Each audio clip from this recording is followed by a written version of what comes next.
അന്ന് പാഞ്ചാലി ദേവിയെ ദുശ്ശാസനൻ തലമുടിയിൽ പിടിച്ചു വലിച്ച് കൗരവസഭയിലേക്ക് കൊണ്ടുവന്നു. കള്ളച്ചൂതിൽ അടിമകളാക്കപ്പെട്ട തൻ്റെ ഭർത്താക്കന്മാരിൽ നിന്നോ അല്ലെങ്കിൽ ആ കൗരവസഭയിൽ നിന്നോ അവൾക്ക് നീതിയും ന്യായവും ലഭിച്ചതുമില്ല. തൻ്റെ വലതു തുടയിൽ വന്നിരിക്കുവാൻ ദേവിയോട് ദുര്യോധനൻ ആവശ്യപ്പെടുന്നു. അത് നിഷേധിച്ച ദേവിയെ വസ്ത്രാക്ഷേപം ചെയ്യുവാൻ ദുശ്ശാസനനോട് ദുര്യോധനൻ ആജ്ഞാപിക്കുന്നു. തനിക്ക് ഭഗവാൻ കൃഷ്ണനല്ലാതെ മറ്റൊരു അഭയം ഇല്ല എന്ന് കൃഷ്ണ ആ നിമിഷം ഓർത്തുപോയി.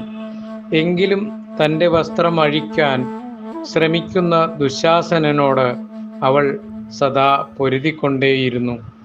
ലോകരക്ഷകനായ വൈകുണ്ഠവാസനായ ഭഗവാൻ മഹാവിഷ്ണുവിനെ അവൾ വിളിച്ചു.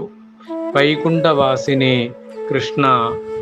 മറ്റൊരു ലോകത്ത് വസിക്കുന്ന ഭഗവാൻ മഹാവിഷ്ണുവിന് ഭൂലോകത്തിലേക്ക് വരുവാൻ ഗരുഡനെ ആശ്രയിക്കേണ്ടതുണ്ട്. അവിടെ നിന്നും ഇവിടെ എത്തുവാൻ ഒരുപാട് കാലതാമസവുമുണ്ട്. അതുകൊണ്ട് ഭഗവാൻ അനങ്ങിയതേ ഇല്ല. രണ്ടാമതായി ദേവി ഭഗവാനെ വിളിച്ചതാവട്ടെ ദ്വാരകാവാസിനെ കൃഷ്ണ എന്നാണ്.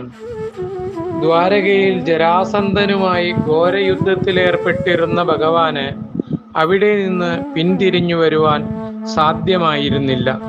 അതുപോലെ തന്നെ ഹസ്തിനപുരയിലേക്ക് ദ്വാരകയിൽ നിന്നും വന്നു ചേരുവാൻ കാലതാമസം കൂടുതലായിരുന്നു.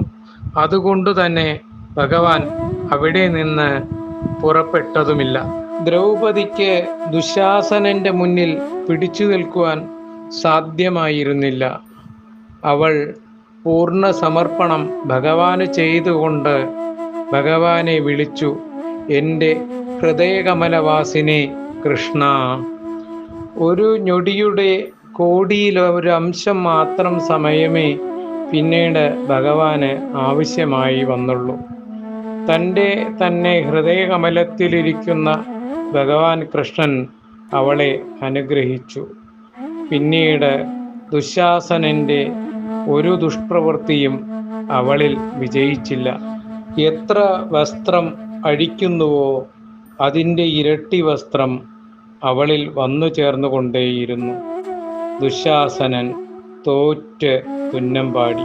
ഭഗവാന്റെ അത്ഭുത ലീലയുടെ ഉദ്ദേശം ഇതായിരുന്നു: നിങ്ങൾ ഭഗവാനെ അകലെ കാണുകയാണെങ്കിൽ ഭഗവാൻ നിങ്ങളിൽ നിന്ന് അകന്നു തന്നെ ഉണ്ടായിരിക്കും. അതേസമയം ഭഗവാനെ നിങ്ങൾ നിങ്ങളുടെ ഉള്ളിൽ കാണുകയാണെങ്കിൽ ഭഗവാൻ എപ്പോഴും നിങ്ങളോടുകൂടെ തന്നെ ഉണ്ടായിരിക്കും. എല്ലാവരെയും ഭഗവാൻ കൃഷ്ണൻ അനുഗ്രഹിക്കട്ടെ.